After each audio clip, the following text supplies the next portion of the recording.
Hi there.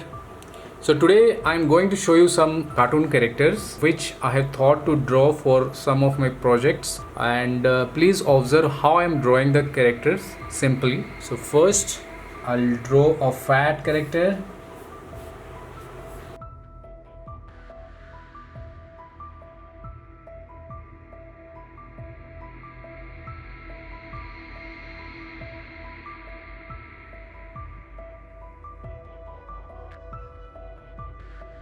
So this is one of the character I have thought of.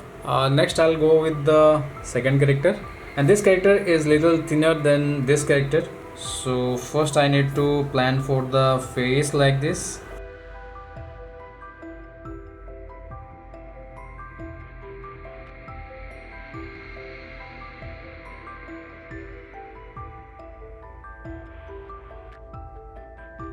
Apart from these two, I have to draw one small character.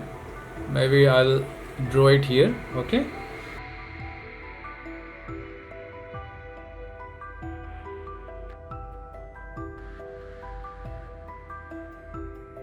So these are the three characters I have to design. Roughly I'll do the cleanup.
So okay, that's it. Bye and thanks.